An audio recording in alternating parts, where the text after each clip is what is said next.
And tonight we are monitoring a lot of late-breaking developments related to tomorrow's debt deal vote, expected to take place at high noon in the U.S. Senate.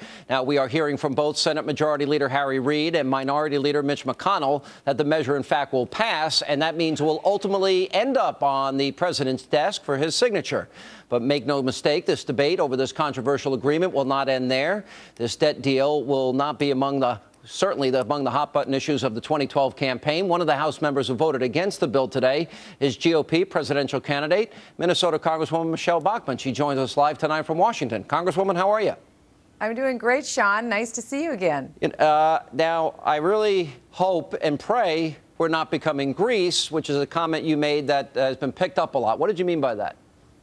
Well, we're continuing to spend money that we don't have by an order of magnitude that we've never seen before. And in all of my travels over South Carolina, New Hampshire, and Iowa, it's been fairly unanimous, Sean. People across the country have said, please stop the out-of-control spending, and whatever you do, don't increase the debt ceiling. Because people see that under almost every scenario, President Obama gets this $2.1 trillion to spend, and we're getting $21 billion in cuts. And people are saying that's just not good enough. And they want us to really change the ways of Washington, and they're not seeing that they're being listened to. Well, what then happened? And again, I'm less inclined to blame the House as much as I am. I feel they had, after cut, cap, and tax, the legs cut out from underneath them because that was the day the Gang of Six made their announcement. I thought that was very damaging, because the president ran out with great fanfare and said, oh, we got another deal here. Don't worry about that one that's being voted on in the House today. That's dead on arrival. I'm going to veto it anyway.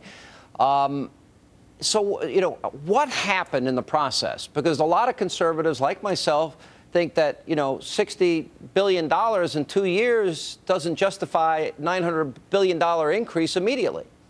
Well, that's what I think the American people agree with you, and that's what a lot of the data, the polling data has said, and certainly anecdotally from what I've seen it too, because people connect the fact that when government is overspending to that amount, that it impacts job creation.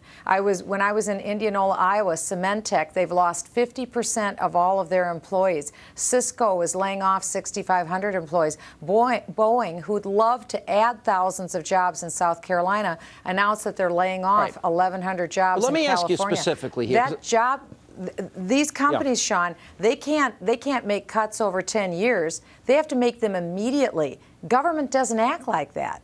Yeah, but I guess what conservatives, Tea Party members, and you're well known in the Tea Party movement, want to know is this. Because, all right, if we're now at $16.5 trillion as a result of this deal, $16.7 trillion in debt by the end of this deal, okay? So that gets us past the 2012 election. If we're going to add 8% a year in new spending every year because of entitlements that have not been reformed, spending, et cetera, and Paul Ryan's right, they did cut back. There's going to be a reduction in discretionary spending, but we're still going up 7.5%, 8% a year. That leads us to somewhere around $25 trillion in debt. Now, if we get to that point, we're going to be downgraded. That means interest rates go up. People have less money for consumer spending. That means that businesses are less likely to invest. That means that the unemployment spiral continues, dependency increases. You know, when are we going to start arguing the real numbers here? Does that make sense? That's right, and that's my point, because all of this overspending does impact job creation and, unfortunately, the lack thereof. And that's why people want government to do what they have to do, what local businesses have to do, and that's be sure that you don't spend more money than what you take in. That's why what people want to know is, will someone do what has to be done? We need tough love. We didn't see a lot of tough love out of this deal, and people recognize something. They're already paying taxes to the tune of $2.2 trillion every year. Do you think, and now, instead of arguing about baseline numbers, do you think that the Republicans feared, and maybe justifiably so, that they were going to be blamed in the end here if there was a, quote, because the president was using all these scare tactics, do you think there was a fear that that responsibility would be on their shoulders and that they thought there was too high a political price to pay at this moment?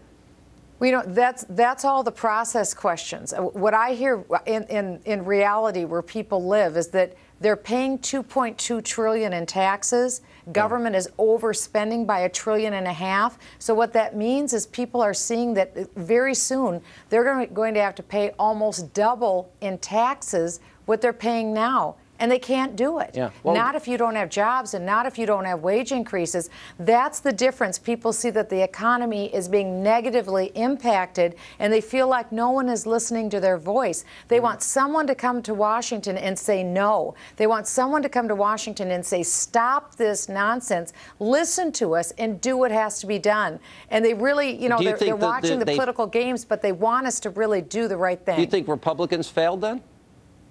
Well, I think that what we should have done is not raise the debt ceiling and instead prioritize the spending. We needed to obviously make sure we didn't go into technical default. We needed to make sure the military men and women got paid. But from there, we had to make serious cuts. Yeah. And unfortunately, the can's been kicked down the road. And now we have government that we obviously can't afford. This is why I think independents are moving away from the president, because we've never seen a president accumulate. That's right. But we now borrow 40 cents of every dollar you spend. We take in 43 cents, and it'll be more. 43 cents. We borrow $120 billion a month, and we only take in $180 billion, so we borrow another $120 billion more. That's right. The math we doesn't can't do add it. up. The math doesn't add up, and that's why people want someone to stand up, say no, and speak for them. That's what I'm trying to do, is speak for them. All right, Congresswoman, appreciate you being with us. Thank you. Thank you, Sean. And coming up, we're going to monitor all the developments from D.C. We'll bring you all the latest live as they happen. Plus, to say they strongly disagree about who's screwing up worse in Washington, well, that would be to put it mildly. We have a follow-up to last week's highly contentious debate over the debt ceiling that nearly resulted in a fistfight between Goodell and Hugh Hewitt. That and more coming up. Doing this crap. All of you. The fact of the matter is both parties are screwed up, and I want you